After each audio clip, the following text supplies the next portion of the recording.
राजारामपुरीतील Mahendra jewellers सादर करत आहे एक अभिनव आणि सामाजिक उपक्रम लाडक्या लेकीचा सन्मान। ज्या कुटुंबामध्ये एकुलती एक कन्या आहे त्यांनी त्या मुलीचं कर्तृत्व, योगदान, संघर्ष, जिद्द, विचार याबद्दल 20 ओळीची लेखी माहिती महेंद्र ज्वेलर्स मध्ये आणून द्यावी। परीक्षकांनी निवडलेल्या कर्तृत्ववान लाडक्या लेकीचा विशेष सन्मान होईल, तर सहभागी सर्व कन्यांना प्रशस्तीपत्र आणि भेटवस्तू दिली जाईल। लक्षात ठेवा, ही स्पर्धा नाही तर हा उपक्रम आहे घरातील एकुलत्या एक कन्या असलेल्या कर्तृत्ववान मुलींना प्रोत्साहन देण्याचा।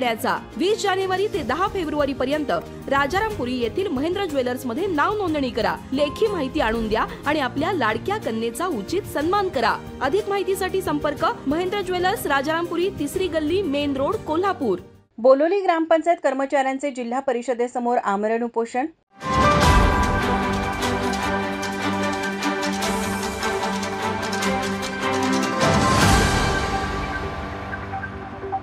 बोलोली ग्रामपंचायतीत कार्यरत असलेले शिपाई अशोक आनंदा कांबळे यांना बेकायदेशीररित्या कामावरून कमी करण्यात आल्याचा गंभीर आरोप त्यांनी केला आहे। या अन्यायाविरोधात आज जिल्हा परिषदेच्या आवारात अशोक कांबळे यांनी आमरण उपोषण सुरू केले आहे। ग्रामपंचायतीच्या विद्यमान लोकनियुक्त सरपंच पौर्णिमा सरदार कांबळे यांचे सासरे श्रीपती धोंडीराम कांबळे आणि संपूर्ण ग्रामपंचायत मंडळाने संगनमत करून त्यांना 19 जानेवारी पासून सेवेतून कमी केले। या विरोधात त्यांनी वारंवार संबंधित अधिकाऱ्यांकडे दाद मागितली, मात्र कुठलाही न्याय मिळाला नाही आणि आज ते आपल्या न्यायासाठी जिल्हा परिषदेच्या आवारात सहपत्नी लढत आहेत। यावेळी माझा महाराष्ट्र न्यूजशी बोलताना आनंदा कांबळे म्हणाले, माझे नाव अशोक आनंदा कांबळे, बोलोली ग्रामपंचायत शिपाई कार्यरत होतो।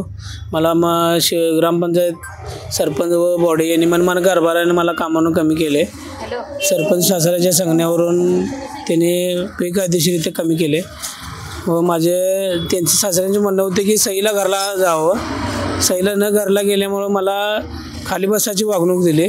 फोटो टाकून तू शिपाई फोटो टाकून बसावं, तसं माझ्याकडे व्हिडिओ चित्रीकरण आहे। माझ्या मागण्या आहेत की मला त्याने बेकायदेशीर कामावरून कमी केल्याबद्दल त्यांच्यावर योग्य ते कारवाई करून पुरवठा मला कामावर हजर करून घेणे व सरपंच सासऱ्यांचे मला जे बोललेत त्यांच्यावर सरकार कामात अडथळा आणला म्हणून त्यांच्यावर फौजदारी गुन्हा दाखल करावा व बेकायदेशीररित्या मला कामावरून कमी केले यांच्यावर निलंबनाची कारवाई व्हावी। माझा हा असं अमरण उपोषण राहील। मी गेले 2 दिवस आता उपोषण चालू आहे। याच्या आधी मी शिवसाहेब बेडव साहेब यांच्याकडे अपील दाखल केली होती। बेडव साहेबांच्याकडे माझी सुनावणी झाली।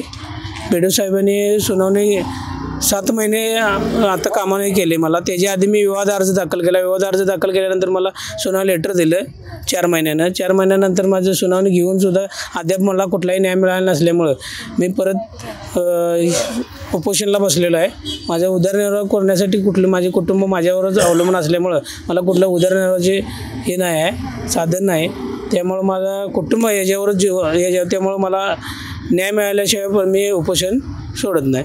संबंधित अधिकाऱ्यांवर कायदेशीररित्या कारवाई करावी अशी मागणी यावेळी शिपाई आनंदा कांबळे यांनी केली। या प्रकरणाबाबत जिल्हा परिषदेचे ग्रामपंचायत विभाग आता काय भूमिका घेणार हे पाहावे लागेल। माझा महाराष्ट्र न्यूज, कोल्हापूर। ताज्या घडामोडी पाहण्यासाठी माझा महाराष्ट्र न्यूजला आजच सबस्क्राईब करा।